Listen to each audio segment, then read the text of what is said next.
Curtis. Conversations with Ask the Cool Guy on the road and the cool girl. On the road at a trade show. It's the only consumer trade show in the country in Novi, Michigan. It is. Interesting fun fact is we were here, well, I was here, you weren't around at that time, but I was here at the very first show. I sat in on those meetings designing the show and what it would look like and what it would take to put a consumer show together simply in pools. And you know, there's been a lot of shows out there. There's home and garden shows and home improvement shows and home construction shows and all that because it's a much bigger industry. But this is the only consumer pool-specific, pool and spa-specific show in the country. So it's kind of cool. And this is our 20th year. So we've been able to sustain for 20 years this one-of-a-kind, one-only show that exists in the country. Maybe I'll have one of your cookies. Go Absolutely. For it. So here's Something else. Those are scones. Caramel. They're yummy. Caramel brown sugar scones. Scones, aren't they? Yeah. Yeah, they're not real sweet. They're like, Really good. this guy's cool. So are those pools. Oh, yeah. Is that you guys do build malls and stuff? We build swimming pools with real custom creative stuff.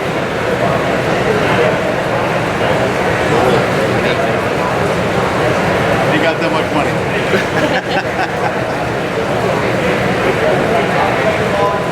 So we were part of the show, and again, we're probably going to have a few distractions because there's people watching. Wait, let me jump in with a fun fact. So, tip for trade shows: bring cookies.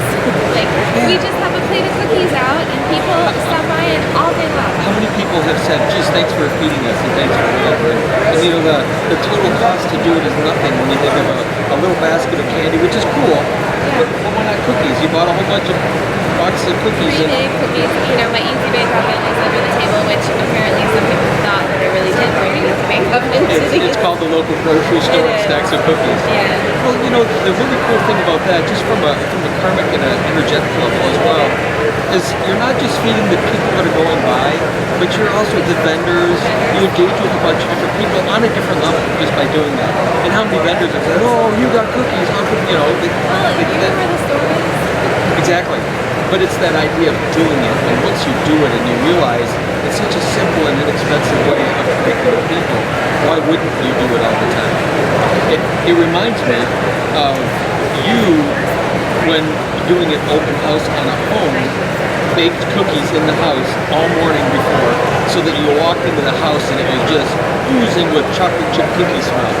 What a brilliant move. I mean, even if you didn't serve them, but you had it cooking all day, the best part was the fact that you served them then as well. So, the only thing I think that could one-up cookies, well, of course, is alcohol at times. Puppies. I think puppies might be our next thing.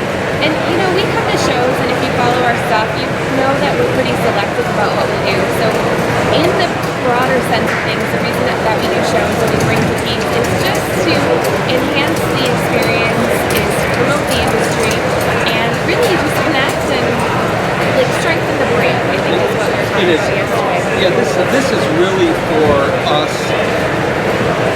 just a part of a much larger marketing plan to enhance the brand. And look at how many times, because it's Sunday, it's just the beginning of the day, we were talking to people, but reflect on yesterday as to how many people said, oh, we watch you online, we found you online, we were so glad you were going to be here, and they went on and on and on about that.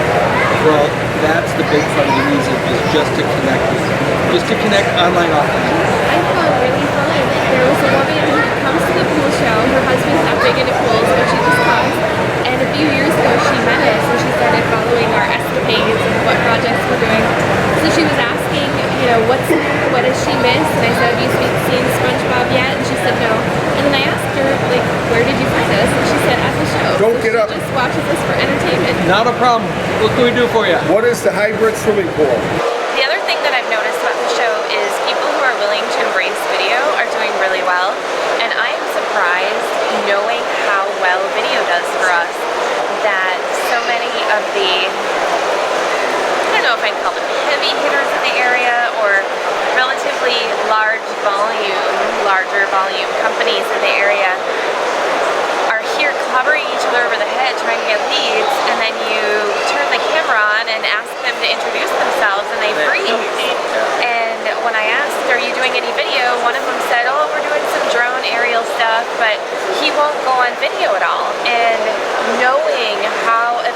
is, it floors me that somebody could be non-video oriented.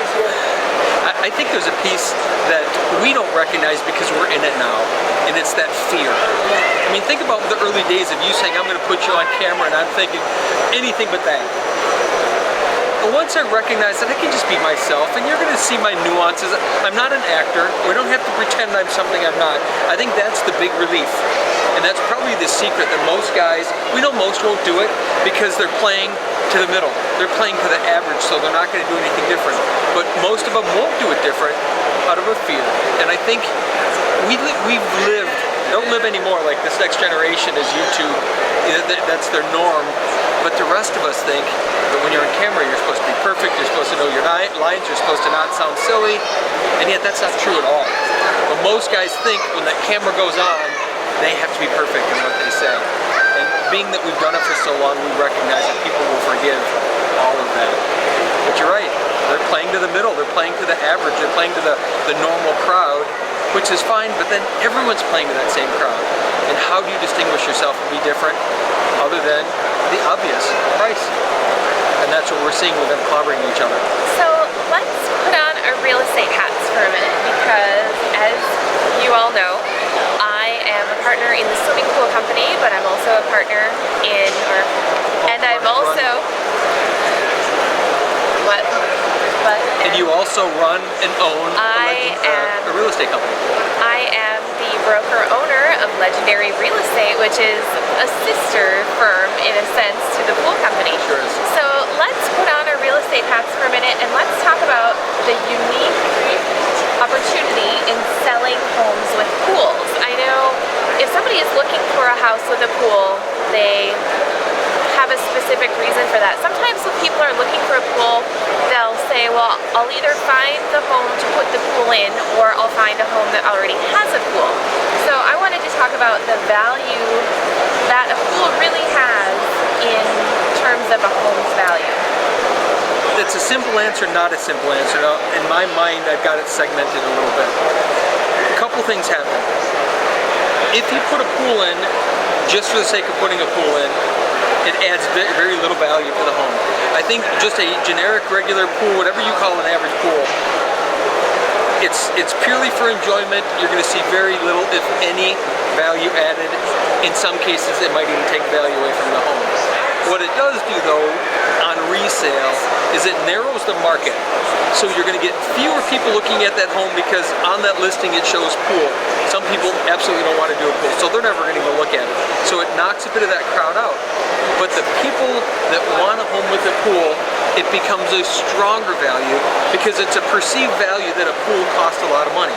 So what will happen is, if they love the home and they don't like the pool, they're not going to buy it.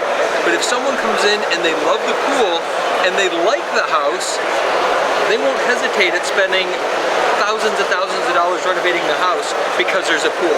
So that's kind of that first part. The next part that I think is even more critical is the attention to the detail of the pool. If you take the time, and of course it obviously takes more money to do that, but if you take the time on a design in a way that it really feels right, there's perceived value, but I also believe that there's a monetary value added to the home. Now, if you spend $200,000 on a swimming pool in your backyard, you're never going to increase the value of the property by $200,000, but you will increase the value. If you build a $50,000 pool in the backyard, you will probably never add value to the property. And I think if done right, it accents, and it's sort of that finishing touch. It's that coup d'etat, that last little piece to, if a home is built spectacularly and then the yard is on top of it, I think it adds huge value. Now, could you go to could you go and get an appraisal and have the appraisal skyrocket to $200,000 more? No, in most cases not. I bet there's a few cases that it does, and that would be on the much higher end when you start looking at details of a home that if they spent, if it's a $3 million home and you spent a good sizable amount of money to make the pool just right, you probably would get full value out of it. I think anywhere in the market, else in the market, you'll get some value, and certainly on the lower end, you'll get no value. In some cases, probably even lose value on the home. We also have position, being able to speak about the condition of the pool, all the components, knowing how it's built and giving advice that way. I know in a lot of cases a real estate agent may not be familiar with pools and they may have to try to find resources, and if there's not a strong relationship with a pool company, sometimes getting those answers could be a little bit of a challenge.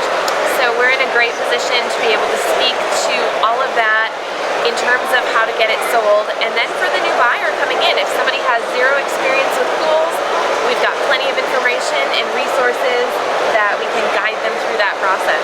I think there's a lot to the nuance of a pool as well. It's not, you can't see all the detail, but given time, and that probably gives us another added advantage. If you have a client that you're working with to sell their home that has a pool, if you just hire an inspector, they do a 30-minute walkthrough and look at stuff on tap, a few things, and that's it. Where we have that time. So as you're doing the process of being able to list this property, there's time for us to evaluate. So you can watch things over a period of time. You can get an idea, because each pool kind of has its own heartbeat. It has its own little nuances, and the more that you see it, the more you see the nuances, and that makes it easier for you on the selling end to help describe that to the homeowner, plus the buyer and the seller. But then on our end, we can give them real life examples of cost to repair, of maintenance, of long-term. We're not playing to that, oh, let's just do an evaluation so that someone can feel good about it. Instead, we can get to the core of, here's what it is, here's what it has, and here's the pluses and minuses of where it's at. The mechanicals of pools are pretty massive. There's a huge plumbing filtration system. The amount of power that a pump has traditionally taken, now with the eco-friendly models available, it's less. A pump would equal the amount of electricity that an entire house would use. And as far as the heaters for swimming pools as well, they typically run more higher than BTU. your entire house, including your furnace and your oven and things like that. Hot water heaters and everything else. Yeah. And that's what people don't understand is you look at the average home, few thousand square foot home, and it probably has, you add up all of those appliances and it's, 150 to 180,000 BTUs. We put a pool in the backyard and we put a 250,000 BTU heater just on the pool. Well, people don't know to think that. They have no idea what that means, and they have no idea what the costs and all of those things. And it's important to some people. Some people don't care. But it's important when especially if you're stepping up in a home and you're stretching to get into that next level of house, and you're already there at your number of what you can spend, and all of a sudden you realize there's, $400 in gas for that heater if you're trying to run it longer per month, or there's $250 in electrical. Those are numbers that are real numbers that when you're using it, you have to factor that in. So we can help people understand what they're getting into, and if it really is a good fit for them. Well, and I think we can give us a very honest opinion about whether we think it's a good idea or not a good idea. If we're just hired to make a statement about it, it's one thing, and that's going to play to the middle. That's going to play to the average. Any inspector / pool person that's going to come in, they're going to give you sort of the cushy middle answer. They're never going to go to the edges and tell you really what's going on, because it doesn't serve them. It would serve you, but it doesn't serve them, so they're not going to do it. And I think we know we live on the edges of all of it. We'd rather give that real, precise, know what we're talking about answer. I have a question for you. I don't know where you were going, because you had something in mind. I did. All right, well, let's ask you a question. So being that you've been at the pool show here for 10 years, probably 10, 11 years. We missed a few years in there, but for 10 or 11 years. How do you feel about it? Now versus then, our approach now versus then, or anything around the industry of the What I space? really love is the technology. I remember when I first started doing the shows, we'd always have to look for paper and take people's info and then call them again afterwards, trying to track down those leads and things like that. And because we've spent so much time putting together our website and the information and resources that people can find on there, it's awesome to say, here, just look us up online and get to know us a little bit, and then let us know if you're still interested. Or even on the service side of things, giving somebody a card and saying, email us, send me your photos, send me your wish list, and then I'll respond to you. instead of trying to track down leads at a show, because that way people can self-select. You know, back in the day when it was trying to get a whole bunch of leads to do service and things like that, it's one thing and everybody was calling and they were making decisions. This is completely turning it around, putting it in the hands of the Putting it on them, consumer, yes. and allowing them really to decide who they want to be contacted by. I think that is that's a great nuance or a great change in that. Instead of all of us, every pool company getting a lead and trying to chase it down, and it's got to be hectic for a homeowner trying to remember who's who on the phone. This way they select. Not only that, I think the interesting thing with how it's worked for us is they have to do some work. They have to live into our paradigm, into the way that we want to operate for us to even be willing to work with them. You know, we don't take numbers. How many guys in the industry now have walked by, oh, how many leads have you gotten? How many? You know, it doesn't matter. Because like, I don't know how many people I've told just today when they're like, well, what do we do? First thing is go to the website. I said, because if you don't go to the website first and you call in or email in, they're going to send you to the website anyway. Because that's just a process that works for us. Because we know, and I think our audience knows, that we really believe in getting buy-in from the homeowner, that they really have to understand